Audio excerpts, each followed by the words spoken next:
किस विषय को लेकर आज इकट्ठा हुए? आज हम शिक्षण संस्थानों को खुलवाने के लिए इकट्ठा हुए हैं। तो आज किस प्रकार का प्रदर्शन, आपका क्या कुछ मांगे हैं? हमारी मांग है कि हमारे शिक्षण संस्थानों को खोला जाए और मतलब कि हम सरकार से सिर्फ ये पूछना चाहते हैं कि क्या कोरोना सिर्फ शिक्षा में ही है?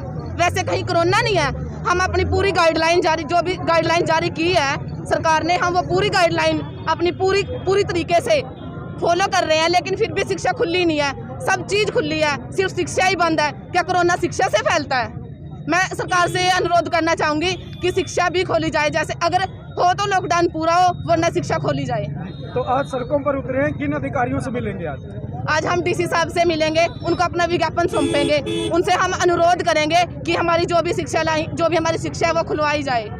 तो आगे किस तरह की रणनीति रहेगी? क्योंकि पिछले 2 साल की बात करें तो 1 साल का लंबा अरसा तो बंद में ही गुजर गया। आगे किस तरह की रणनीति रहेगी?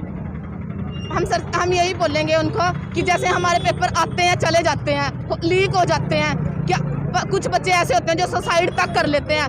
हम यही अनुरोध करेंगे सरकार से, वो पेपर भी टाइम से ले और जो भी हमारी शिक्षा नीति है वो टाइम से ही खुलवाए। ऐसा ना हो कि और चीज़ें तो खुली हैं, हमारी शिक्षा नीति बंद पड़ी है। विषय ऐसा है जी, पिछले 2.5 सालों से आप लोग भी देख रहे हैं और ये पूरा समाज, पूरा हिंदुस्तान, पूरा ब्रह्मांड देख रहा है कि शिक्षा को बंद करने का एक षड्यंत्र चला जा रहा है।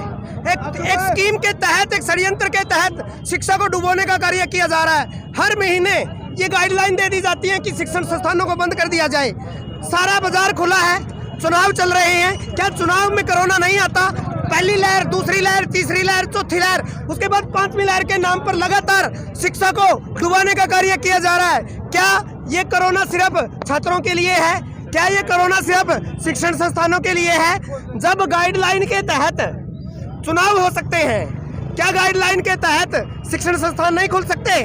मैं सरकार से पूछना चाहता हूँ, जितने भी प्राइवेट या सरकारी संस्थानों में कर्मचारी काम कर रहे हैं, क्या उनको कुछ अपनी तरफ से सहायता देने का कार्य सरकार ने किया?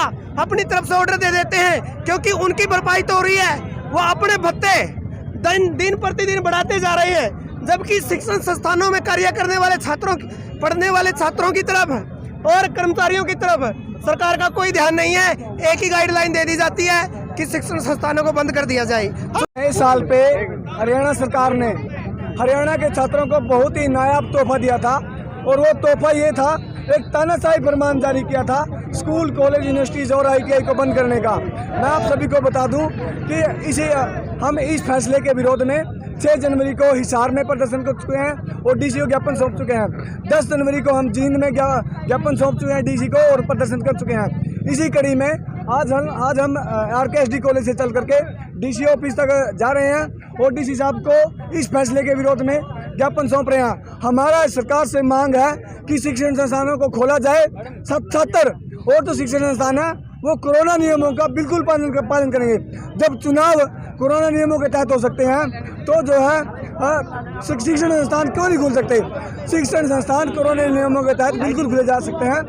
ये सरासर एक साजिश के तहत, एक षड्यंत्र के तहत जो छात्र हैं, जो आने वाली पीढ़ियां हैं, उनको अनपढ़ रखने का जो है साजिश रची जा रही है, ताकि आगे भविष्य में लोग सरकारों से सवाल न पूछ सके और अपने हकों की आवाज़ न उठा सके।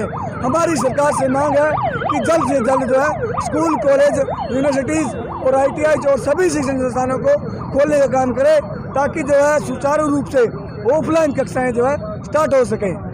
जल्द से जल्द नियमों का हवाला देकर हमारे शिक्षण संस्थान खोले जाएं। बार बार शिक्षकों को ही क्यों रोका गया, बंदिशें लगाई जाती हैं। यदि हमारा हरियाणा वैसे भी बेरोजगारी में नंबर 1 है, सबसे पहले तबाही मचाने के लिए ये लोग शिक्षा के क्षेत्र को बंद कर देते हैं। सोचते हैं कि युवा वर्ग जो पढ़ रहे हैं हमारे शिक्षित विरोध नहीं करेंगे, लेकिन आज युवा जाग चुका है। धरने प्रदर्शन लगातार आज कैथल में है, कल नरवाना में है, कल जींद हुआ था, ऐसे चलता रहेगा।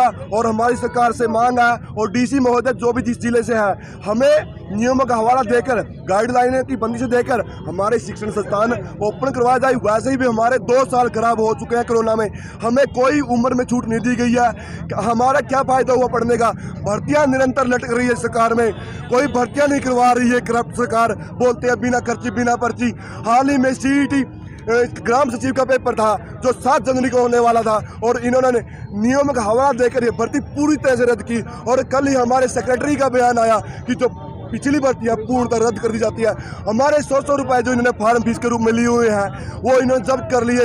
यदि इन्होंने भर्ती लेनी नहीं थी, 2015 से ये सेक्रेटरी पेपर चला आ रहा है, अभी तक नहीं हुआ है और सरकार ले नहीं सकती है। और बच्चे पढ़ने आते हैं तो शिक्षण संस्थानों पर ही बंदी से क्यों लगाई जाती है?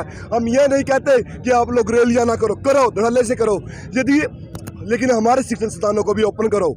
जल्द शिक्षण संस्थानों को खोलने का फैसला नहीं लेती तो हम जो है करनाल में CM हाउस के घेराव का भी करने का काम करेंगे। और सरकार से हमारी मांग है कि जल्द से जल्द शिक्षण संस्थानों को खोले।